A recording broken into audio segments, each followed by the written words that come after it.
আচ্ছা, তো আগের দিন আমরা স্ট্রাকচার সম্পর্কে জেনেছি, সোশ্যাল স্ট্রাকচার সম্পর্কে। মার্কস বলছেন যে স্ট্রাকচার বলতে এমন একটা হোল বা সমগ্রকে বুঝিয়েছে যেটা কতগুলো পার্টের সমন্বয়ে গঠিত, এবং স্ট্রাকচারকে তিনি দুটো অংশে ভাগ করেছেন, একটা হচ্ছে বেস আর একটা হচ্ছে সুপারস্ট্রাকচার। বেস বলতে তিনি কোনটাকে বুঝিয়েছেন? বেস বলতে তিনি মোড অফ প্রোডাকশনকে বুঝিয়েছেন, অর্থাৎ একটা সোসাইটির বা একটা সমাজের যে উৎপাদন পদ্ধতি রয়েছে সেটা হচ্ছে সমাজের বেস।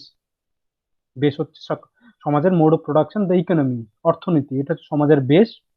সুপারস্ট্রাকচার হচ্ছে এভরিথিং এলস, বাকি সমস্ত কিছু, লিটারেচার, রিলিজিয়ান, স্টেট, পলিটিক্স, ল, এই সমস্ত কিছু হচ্ছে সুপারস্ট্রাকচার। ঠিক আছে?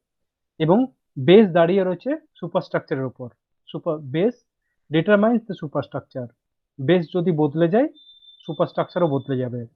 যখনই এগ্রিকালচার বেসড ইকোনমি থেকে ইন্ডাস্ট্রি বেসড ইকোনমি আসছে, সাথে সাথে কিন্তু আরবানাইজেশন হচ্ছে, জয়েন্ট ফ্যামিলি ব্রেকডাউন হচ্ছে, নিউক্লিয়ার ফ্যামিলি গড়ে উঠছে। ক্লিয়ার? কারণ সমাজের বেস বদলে গেছে।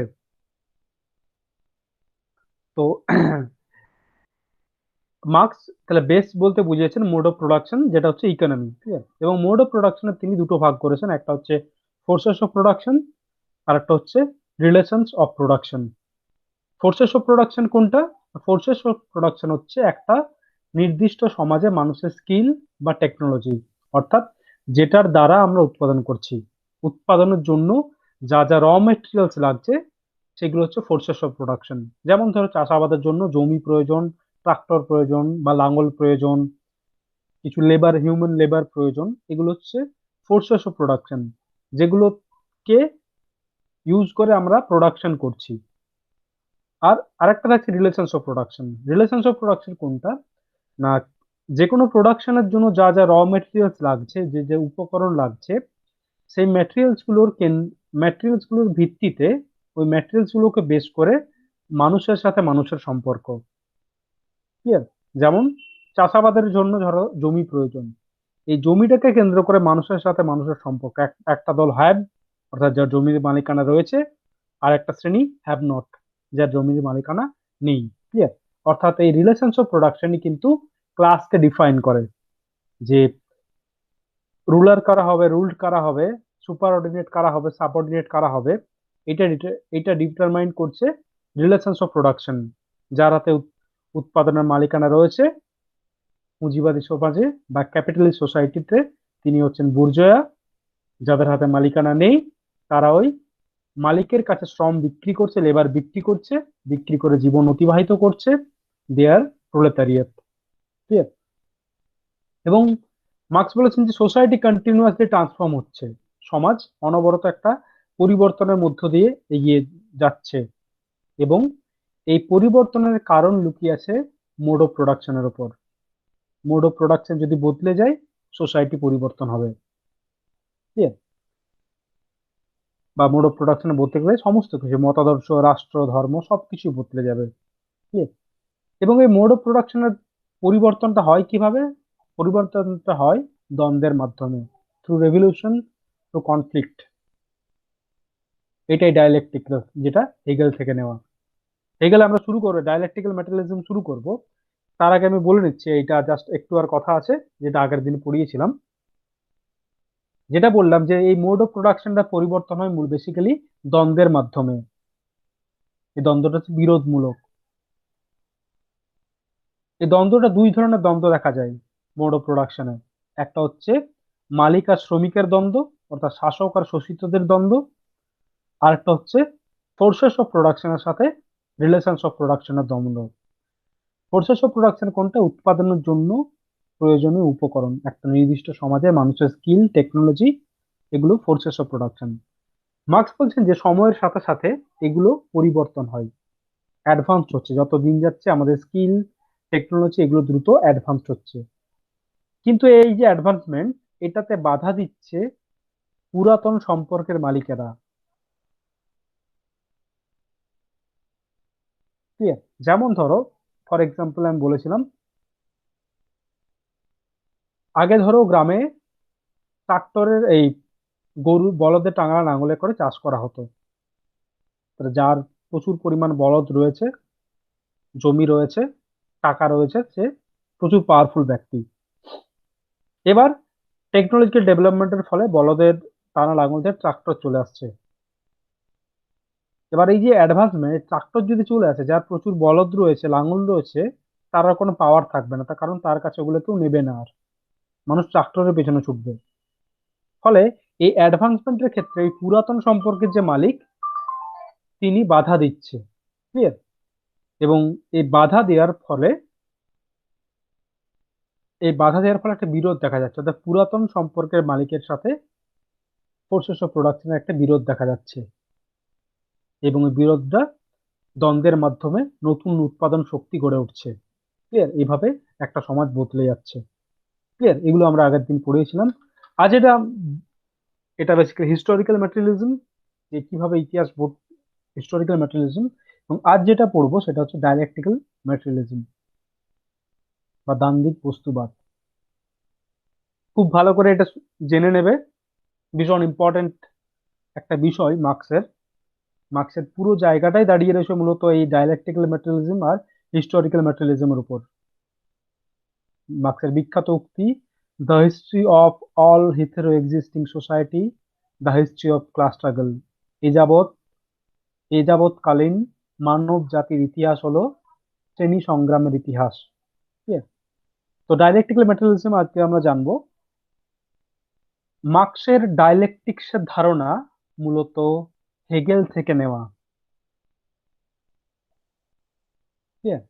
মার্ক্সের ডায়ালেকটিক্সের ধারণা মূলত হেগেল থেকে নেওয়া। হেগেল সেই সময়কার অত্যন্ত একজন প্রভাবশালী একজন ফিলোসোফার ছিলেন। হেগেলের নাম তোমরা শুনে থাকবে ফিলোসফিতে। এই ডায়ালেকটিক্যাল ম্যাটেরিয়ালিজমের যে কথা বলছি, ডায়ালেকটিক্সের ধারণা, মার্ক্স যে ডায়ালেকটিক্সের কথা বলছেন, সেটা মূলত হেগেল থেকে নেওয়া। ঠিক আছে? এবং এই ডায়ালেকটিক্সটা কি না, হেগেলের ডায়ালেকটিক্স না, ডায়ালেকটিক্সের তিনটা, একটা thesis, antithesis, synthesis. Thesis, antithesis, synthesis. Thesis কোনটা? থিসিস হচ্ছে ইচ স্টেটমেন্ট অফ ট্রুথ, সেই সমস্ত সেই সমস্ত প্রচলিত ধারণা বা মতবাদ যেগুলোকে সত্য বলে মনে করা হয়, যেগুলো হচ্ছে থিসিস। অ্যান্টিথিসিস কোনটা? তার বিপরীতে উঠে আসা আরেকটা মতবাদ, যেটাকেও সত্য বলে মনে করা হয় বা সত্যের দাবি জানায়। ক্লিয়ার? থিসিস হচ্ছে প্রচলিত মতবাদ, যেটাকে সত্য বলে মানা হচ্ছে, দোজ স্টেটমেন্ট বা স্টেটমেন্ট অফ ট্রুথ। আর অ্যান্টিথিসিস হচ্ছে opposite statement which also truth. Clear? এই থিসিস এবং অ্যান্টিথিসিসের লড়াই হয়, বা এই দুটোর দ্বন্দ্বতে যে নতুন আউটকামটা বেরিয়ে আসে, সেটা হচ্ছে সিনথেসিস, সেটা হচ্ছে নিউ স্টেটমেন্ট। ক্লিয়ার? তাহলে থিসিস হচ্ছে সেই প্রচলিত এক্সিস্টিং স্টেটমেন্ট, যেটাকে আমরা সত্য বলে মানছি। অ্যান্টিথিসিস, তার এগেনস্টে আরেকটা মতবাদ উঠে আসছে, যেটাকেও সত্য বলে দাবি জানাচ্ছে। এই দুটোর দ্বন্দ্বের ফলে যে নতুন স্টেটমেন্টে উঠে আসছে, সেটাকে বলছি সিনথেসিস। এটাই হলো হেগেলের ডায়ালেকটিক্স। আমি এক্সাম্পল দিলে বিষয়টা আরো ক্লিয়ার হয়ে যাবে তোমাদের। ধরো, একটা সময় মনে করা হতো একটা সময় মনে করা হতো যে পৃথিবী স্থির, সূর্য পৃথিবীর চারিদিকে ঘোরে। এটা এটা ছিল থিসিস। এটাকে সবাই, এই ধারণাটাকে, এই মতাদর্শটাকে, এই ইডিওলজিকে সবাই সত্য বলে মানত, যে পৃথিবী স্থির, সূর্য পৃথিবীর চারিদিকে ঘোরে। এটা ছিল থিসিস। এর এগেনস্টে আরো একটা মতাদর্শ উঠে এলো, যেটা গ্যালিলিও বললেন, যে না, সূর্য স্থির, পৃথিবী সূর্যের চারিদিকে ঘুরছে। এটা ছিল অ্যান্টিথিসিস। ওই মতবাদের এগেনস্টে উঠে আসছে, এটাকেও সত্য বলে মনে করছে, এটা সত্য বলে দাবি জানাচ্ছে। এই দুটো ডায়ালেকটিক্সের ফলে, এই দুটো দ্বন্দ্বের ফলে, কনফ্লিক্টের ফলে যে আউটকামটা আসছে, সেটা হচ্ছে সিনথেসিস। এই সিনথেসিস আবার থিসিসে পরিণত হয়, আবার একটা বিপরীত মতবাদ উঠে আসে, অ্যান্টিথিসিস। আবার লড়াই হয়, আবার নতুন সিনথেসিস উঠে আসে।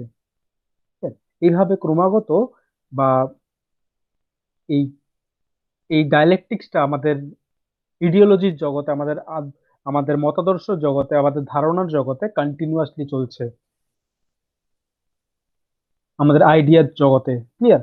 হেগেল বলছেন যে সমস্ত ফেনোমেনার একটা বিপরীতমুখী ক্রিয়া রয়েছে, অর্থাৎ যেটাকে আমরা সত্য বলতে মানছি তার একটা অপোজিট মত উঠে আসছে।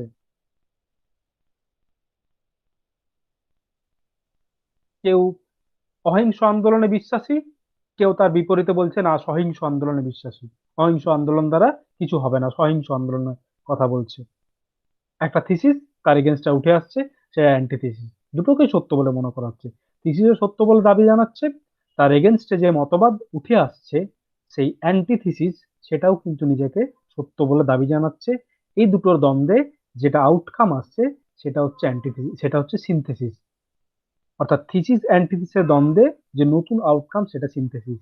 এই দ্বন্দ্বতে অনেক সময় থিসিসটাও সিনথেসিস হয়ে যেতে পারে, অ্যান্টিথিসিসটাও সিনথেসিস হতে পারে, অথবা কোনো নতুন ধারণা বা আইডিয়া উঠে আসতে পারে।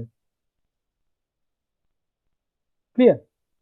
এইটুকু বলো, এইটুকু জায়গায় তোমরা বুঝতে পারলে কিনা যে ডায়ালেকটিক্স, হেগেলের ডায়ালেকটিক্স মূলত থিসিস অ্যান্টিথিসিসের লড়াই। এই লড়াইয়ের ফলে যেটা বেরিয়ে আসে সেটা হচ্ছে সিনথেসিস। থিসিস কোনটা? সেই প্রচলিত মতবাদ যেটাকে সত্য বলে মনে করছি, তার এগেনস্টে যেটা উঠে আসছে সেটা হচ্ছে অ্যান্টিথিসিস, যেটাও কিন্তু নিজেকে সত্য বলে দাবি জানাচ্ছে। এই দুটো লড়াইয়ে যে নতুন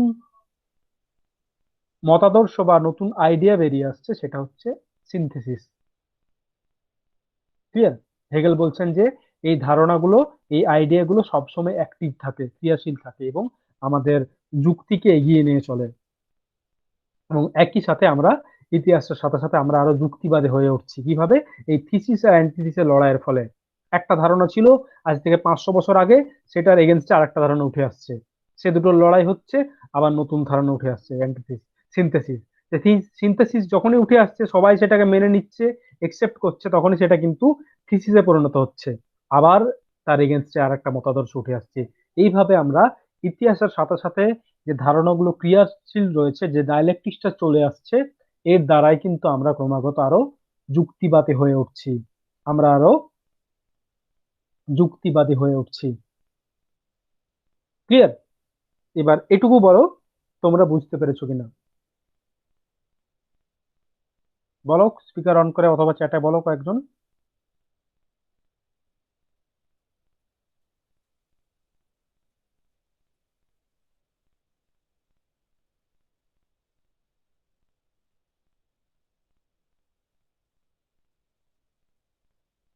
আচ্ছা, সিনথেসিস হচ্ছে যে আউটকামটা, কমিউনিজমকে সিনথেসিসের এক্সাম্পল হিসাবে। আচ্ছা, ঠিক আছে, বলছি আমি, দাঁড়াও, সায়ন কি লিখলো দেখে নি, তারপরে বলছি আমি, দুজনকে অ্যান্সার বলছি। সিনথেসিস হিসাবে, এক্সাম্পল হিসাবে ইউজ করা যাবে, হ্যাঁ ওটা বলছি। সায়নের অ্যান্সারটা বলছি, আগে শতরূপকে বলে নিই। সিনথেসিস হচ্ছে যে রেজাল্টটা বেরিয়ে আসছে সেটা সিনথেসিস। অর্থাৎ ধরো আমি নেতাজিতে বিশ্বাস করছি, আমি বলছি নেতাজি আমার কাছে আইডিয়াল। ঠিক আছে? এবং শতরূপা বলছে যে না, আমার কাছে গান্ধীজি আইডিয়াল। তাহলে আমার কাছে থিসিস হচ্ছে নেতাজি, তোমার কাছে থিসিস হচ্ছে গান্ধীজি। এই গান্ধীজির ইডিওলজি আর নেতাজির ইডিওলজির মধ্যে কনফ্লিক্ট হচ্ছে, তারপর দুজনে কনফ্লিক্টে গিয়ে কোনো একটা রেজাল্ট বেরিয়ে এলো। হয় তুমি নেতাজির কথাটাই মেনে নিলে, বা আমি গান্ধীজির কথাটা মেনে নিলাম, বা দুটোর মাঝামাঝি একটা জায়গায় এলাম যে হ্যাঁ, সব জায়গায় ভায়োলেন্স ঠিক নয়, ভায়োলেন্স দ্বারা সবকিছু হবে না, আবার পুরোপুরি সহনশীল হয়ে গেলেও কিন্তু কখনো কেউ ছেড়ে আসবে না, কেউ স্বাধীনতা এমনি এমনি দিয়ে দেবে না। আবার গান্ধীজির কথাটাও ঠিক, যে চোখের বদলে চোখ দিলে কিন্তু সারা পৃথিবী অন্ধ হয়ে যাবে। অর্থাৎ সিনথেসিস হচ্ছে কনক্লুশন। বোঝা গেল যে একটা সময় মনে করতো যে পৃথিবী স্থির, সূর্য পৃথিবীর চারিদিকে ঘোরে, এটা থিসিস, সবাই ভাবতো এটাই সত্য। এর বিপরীতে গ্যালিলিও বললেন না, এটা ভুল, সূর্য স্থির, পৃথিবী চারিদিকে ঘোরে, সেটা অ্যান্টিথিসিস। গ্যালিলিওর সাথে ওই পোপেদের যে মতাদর্শ, যে আইডিয়া, তার সাথে গ্যালিলিও আইডিয়ার একটা কনফ্লিক্ট হলো, যে রেজাল্টটা বেরিয়ে এলো সেটা হচ্ছে সিনথেসিস। সবাই মেনে নিল না, সব পরীক্ষার দ্বারা প্রমাণ হলো যে গ্যালিলিও যেটা বলেছিল সেটাই ঠিক, অর্থাৎ পৃথিবী সূর্যের চারিদিকে ঘোরে, এটা সিনথেসিস। এটা যখন একসেপ্টেবল হয়ে গেল, সেটা আবার থিসিস হয়ে গেল সিনথেসিসটা। আবার আরেক অ্যান্টিথিসিস বেরিয়ে এলো, না সূর্য স্থির নয়, সূর্যেরও নিজস্ব কক্ষপথ রয়েছে। তখন আবার ওইটার সাথে থিসিসের লড়াই চললো, আবার একটা রেজাল্ট বেরিয়ে এলো। বোঝা গেছে কথার উপর? আচ্ছা, হ্যাঁ সায়ন যেটা বলে ঠিকই বলেছো, যে এই যেমন ক্যাপিটালিজম যদি থিসিস হয়, তার অ্যান্টিথিসিস হচ্ছে কমিউনিজম বা সোশ্যালিজম। এবং এই দুটোর, এটা হচ্ছে অ্যান্টিথিসিস হিসাবে মার্কস বলেছেন। এই দুটো লড়াই যেটা বেরিয়ে আসবে সেটা হচ্ছে সিনথেসিস। সিনথেসিস হচ্ছে আউটকাম। যেমন ধরো দাস সমাজ, দাস সমাজের এগেনস্টে বেরিয়ে আসলো সামন্ততন্ত্র, তখন অ্যান্টিথিসিস ছিল। সামন্ততন্ত্র যখন চলে এলো, তখন সামন্ততন্ত্র সিনথেসিস থেকে আবার থিসিসে পরিণত হলো। ক্লিয়ার? বোঝা গেল সায়ন?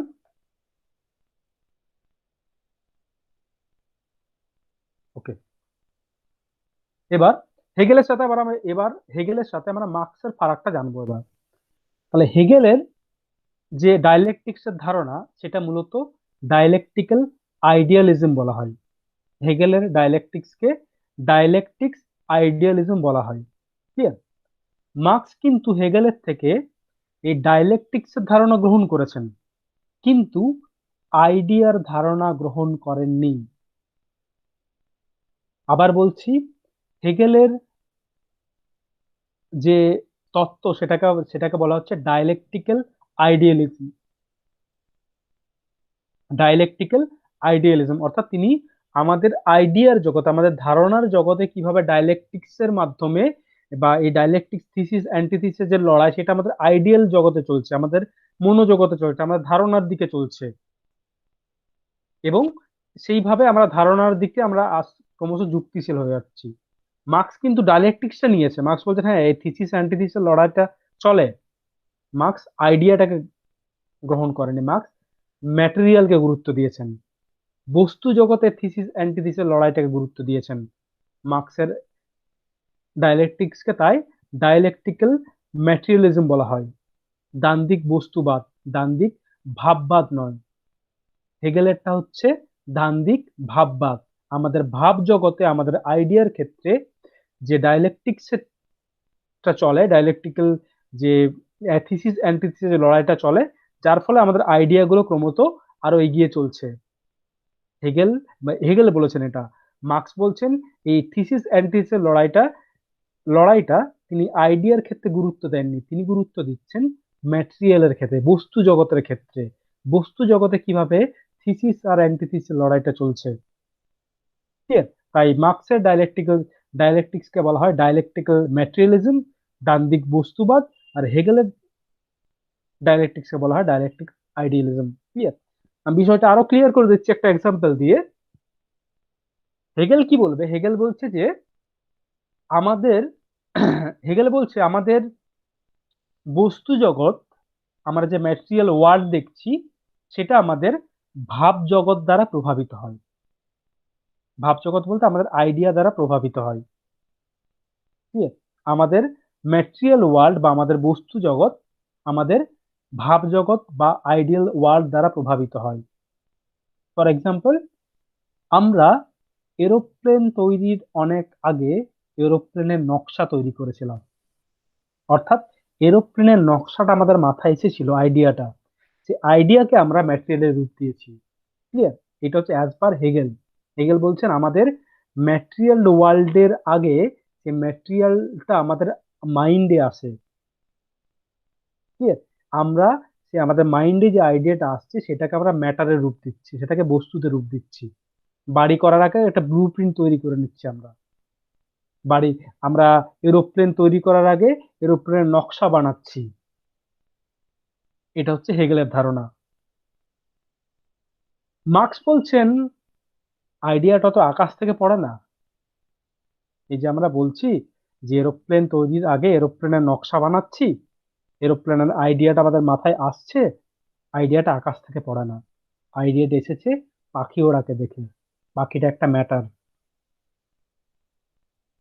অর্থাৎ আমাদের ম্যাটেরিয়াল ওয়ার্ল্ডে আমাদের ভাব জগৎকে প্রভাবিত করেছে, সে ভাব জগৎ থেকে আবার আবার নতুন ম্যাটার তৈরি করছি।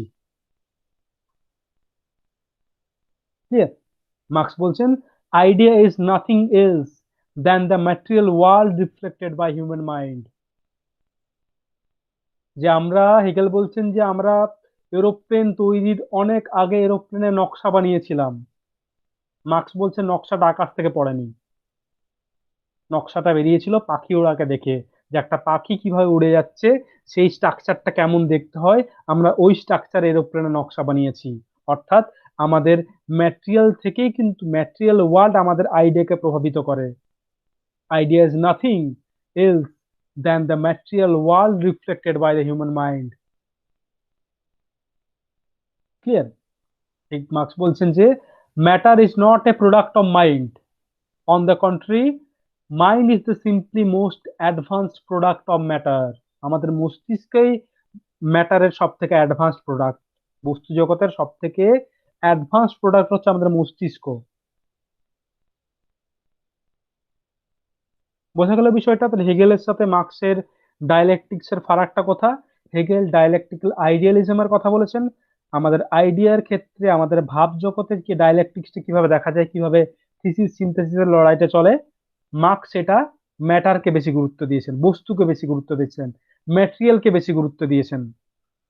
মার্কস, হেগেল বলছেন যে আমরা এরোপ্লেন তৈরির অনেক আগে এরোপ্লেনের নকশা বানিয়েছিলাম।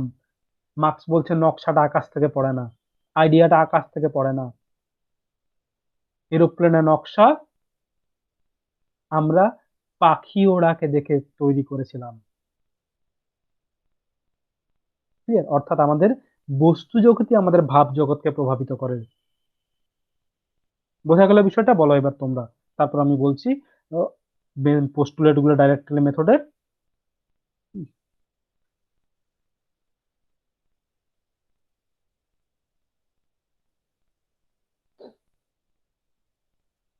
বলো তোমরা।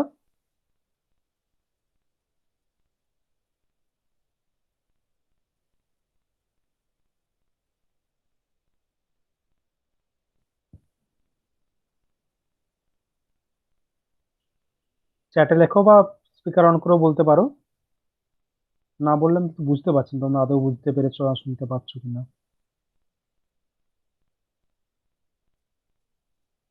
আচ্ছা,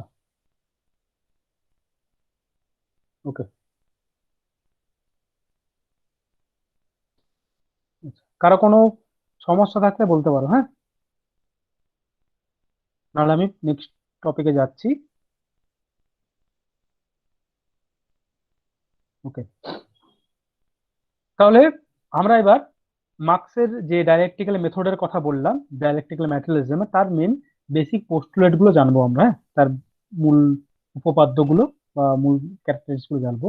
মার্কস বলছেন যে all the phenomena of nature are the part of integrated whole. অর্থাৎ এই প্রকৃতির সমস্ত ফেনোমেনা, সমস্ত বিষয়, তারা are the part of integrated, তারা একে অপরের সাথে ইন্টিগ্রেটেড, সমগ্রের সাথে ইন্টিগ্রেটেড রয়েছে, সমগ্রের ইন্টিগ্রেটেড অংশ এক একটা। Second, nature is a continuous state of movement and change. অর্থাৎ প্রকৃতি ক্রমাগত পরিবর্তনের মধ্য দিয়ে এগিয়ে চলেছে। প্রকৃতি, নেচার কোনো স্ট্যাটিক বিষয় নয়, সোসাইটি কোনো স্ট্যাটিক নয়, সোসাইটি র্যান্ডম, সোসাইটি কন্টিনিউয়াসলি পরিবর্তনের মধ্য দিয়ে এগিয়ে চলছে। তিন, the development process is the product of quantitative advance. যে এই যে ডেভেলপমেন্ট প্রসেসটা, সেটা হচ্ছে কোয়ান্টিটেটিভ অ্যাডভান্সমেন্ট। ঠিক আছে? 4 number, contradiction are inherent in all the realm of nature. প্রকৃতির প্রত্যেকটা ক্ষেত্রেই দ্বন্দ্ব উপস্থিত। ক্লিয়ার? এভাবে সোসাইটি পরিবর্তন হচ্ছে। Each state has a particular mode of production. প্রত্যেকটা সমাজে একটা নির্দিষ্ট উৎপাদন শক্তি রয়েছে। Each state, each stage content the seeds of own destruction. This is very important. তিনি বলছেন যে প্রত্যেকটা সমাজের মধ্যেই তার ধ্বংসের বীজ লুকিয়ে আছে। এবং পরবর্তী, এবং তার আরো বলছেন যে harmony, order becomes an obstacle to progress.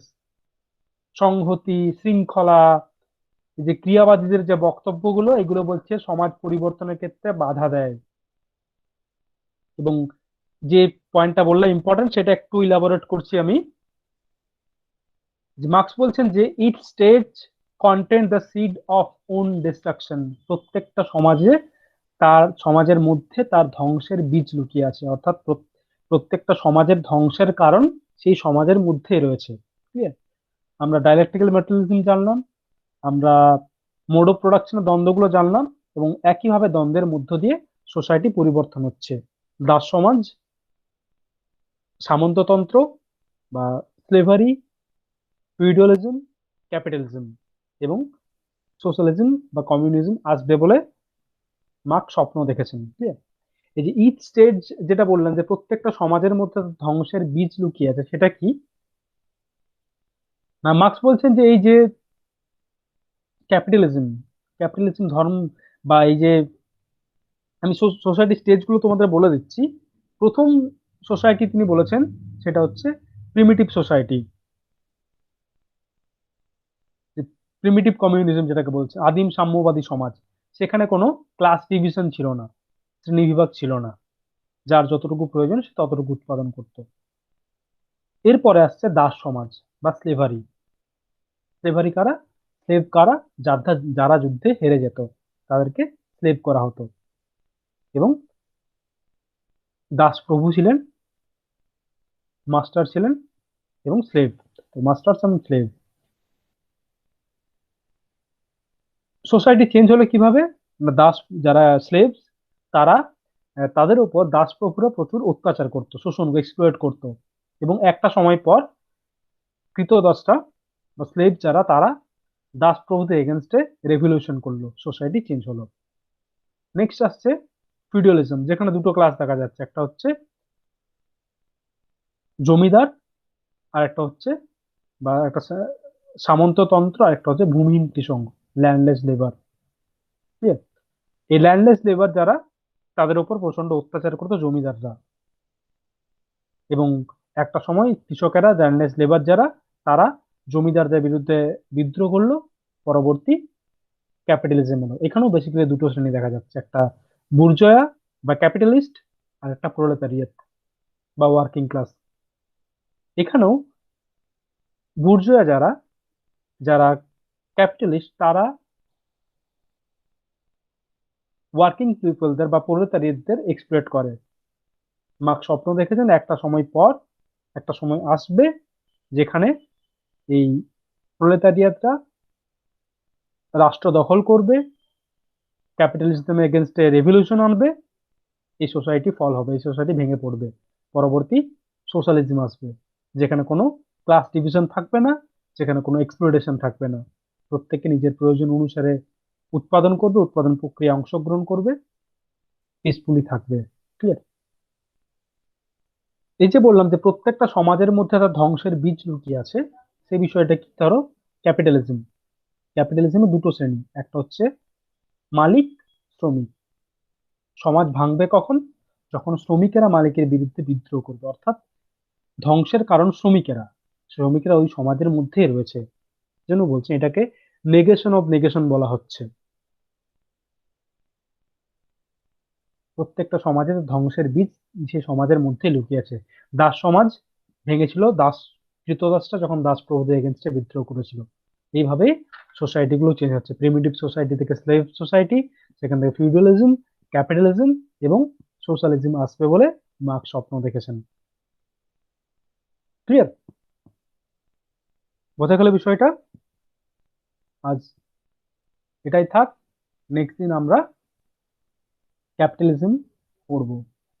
হুম, ক্যাপিটালিজমে কিভাবে এক্সপ্লোটেশনটা হচ্ছে, কিভাবে যে ক্যাপিটালিস্টদের কলকারখানার সংখ্যা কিভাবে বেড়ে চলেছে, কিভাবে তাদের মুনাফা আরো বাড়ছে, বিপরীতে শ্রমিকদের অবস্থার কোনো উন্নতি হচ্ছে না, কিভাবে শোষণটা হচ্ছে সেটা আমরা জানবো, তার সাথে ক্যাপিটালিজমের ফিচার্স গুলোও জানবো।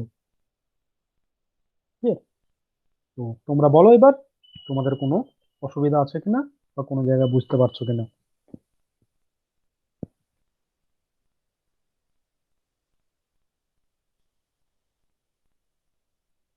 বলো এবার, স্পিকার অন করে বলতে পারো।